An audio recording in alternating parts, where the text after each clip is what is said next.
Welcome back. Now, my next guest is a rising star in the Conservative Party, a champion of Brexit and Boris, whose political career reached new heights after being selected as Environment Secretary by his close ally, Liz Truss. But just 7 weeks later, it all came crashing down after that globalist coup, which saw Truss and her visionary libertarian ideas ousted from number 10 before her loyalists were purged from the cabinet. Now, Ranil Jayawardena joins me for his first interview after leaving government and returning to the back benches. So, Ranil, first, I have to ask you, are you OK? Because the last couple of months must have been very bruising psychologically. Of course, you had been a minister for 2 years in the Johnson administration. You'd previously been vice-chairman of the Tory party too. So you'd had these big jobs. But this was a really momentous moment for you in your career. You had a seat around the cabinet table. You were Environment Secretary, a really important, consequential post. 7 weeks later, you're out. You're back to the back benches. No, I'm fine, Dan. Great to be with you today. And look, there are ups and downs in politics, as in life. It was a great privilege, of course, to serve around the cabinet table, to serve at the Department for the Environment, Food and Rural Affairs. A big job. It affects people's lives every day of the week.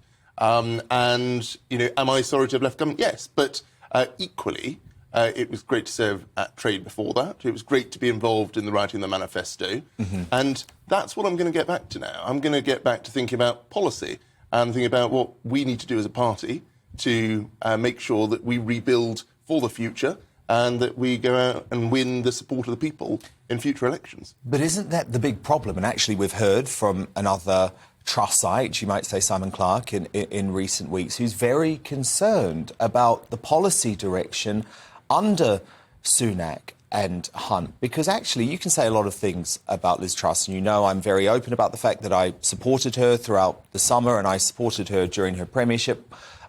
You can say that maybe she went too fast, maybe the mini-budget wasn't implemented in the right way, right? You can say that. But the Tory party under Sunak and Hunt, your party, seemingly have now turned their back on growth. Well, we do need to be mindful of both stability and growth, as you rightly say. Look, I won't pretend that I agree with absolutely everything that Jeremy has announced. Jeremy is fundamentally a good person. Mm-hmm. I wish him well in doing his job. I think I certainly want the Conservative Party to succeed. But at the same time, there need to be champions in Parliament of lower taxes, of freedom for people. He's just increased the tax burden to the highest ever in history. Truss was going to cut taxes. Well, I didn't vote for those proposals, but I would say that actually, whatever happened today, we need to make sure that tomorrow we are making the case for cutting taxes in the years ahead. And I want to make sure that those hard-working families who work every single hour of every single day, who get up whilst the curtains are drawn in other people's homes, they know that the Conservative Party is on their side. And it is not good enough to simply say that the Labour Party, though this is true, that the Labour Party would tax you more. We need to demonstrate that we're giving people their choice on how they spend their money. Well, look, the Labour Party at the moment is sounding more right-wing than the Tories, which is really extraordinary. Now, look, I know you care a lot about your constituents, so what the hell are you saying to them when they come to you at the moment and say, I didn't vote for Sunak over summer, I voted for Truss, no one's ever voted for Jeremy Hunt, and certainly this wasn't the tone and the tenor of the Conservative manifesto in 2019. How do you justify to them where your party has gone? Well, look, clearly there are a number of events that unfolded that sadly brought the demise of Liz's premiership. But what I'm really focused on is, when I'm speaking to my constituents, is saying, well, what am I championing? And I'm going to continue to champion freedom. You know, I'm going to make sure that in Parliament there are people standing up for freedom. Freedom for people to spend their own money, freedom for families to live their own lives, and also, and it's important, we as the Conservative Party here in this country, where we have the freedom to debate, where we have the freedom to disagree, where we have the freedom to worship whoever, whatever we want, well, yes, but we do that internationally. But the media and the political establishment are sort of celebrating at the moment because they feel with the downfall of Truss, they have ended libertarianism and the Tory party forever. Do you think that's true? Or actually, is there a way for your wing of the party to come back? No, it is not true. there is certainly still a great deal of support, not only in Parliament, but out in the country, for that agenda of lower taxes, of making sure that we lower taxes to drive investment and get the growth we need. It remains true that you cannot tax your way to growth. That was true in the summer, it's true now. And though all sorts of events unfolded that meant that Liz felt it best to resign, we've got to stand up for that principle. That's how we create the jobs of tomorrow, not by more state spending. Was Liz Truss treated unfairly? Yes. I think Liz's policies were right.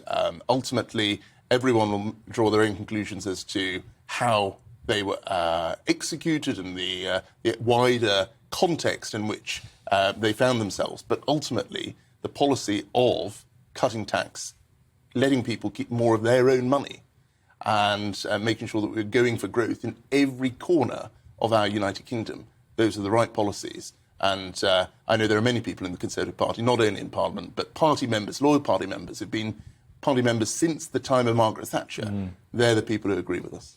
Yes, but there's also a lot of party members leaving because they feel like they have been ignored. They feel like their right to elect their leader has been trampled on. And I'm not blaming you for that, by the way, because, of course, you always supported Boris and then you remain loyal to Truss. But I'm just wondering how on earth you keep these people loyal to your movement at the moment. Well, indeed, I was there at the very end with Liz, and I certainly wish her well.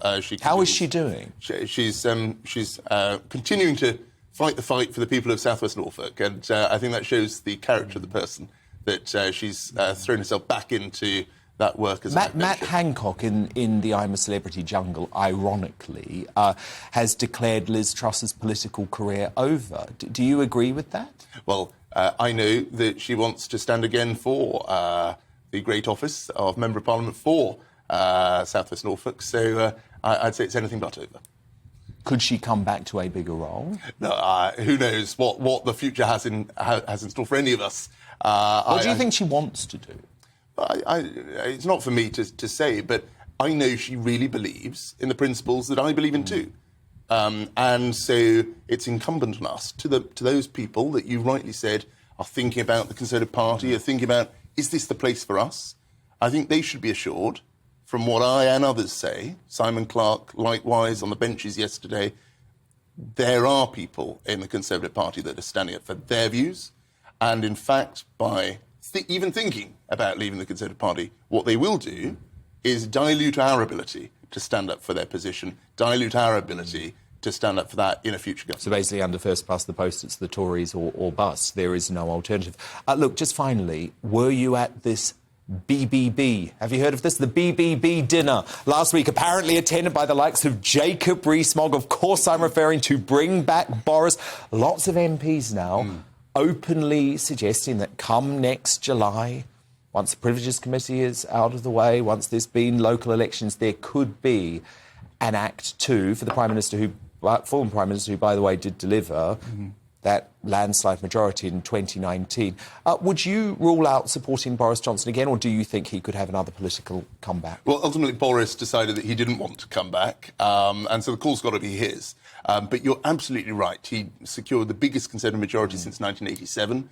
He did get Brexit done. Yes, there's more to do with the Northern Ireland Protocol, but he got Brexit done, and though it became often parroted, he did get the big calls right during the tough times that we faced. So, look... so you're not ruling it out? It's for him to decide, but he's done so much good for our party and for the country.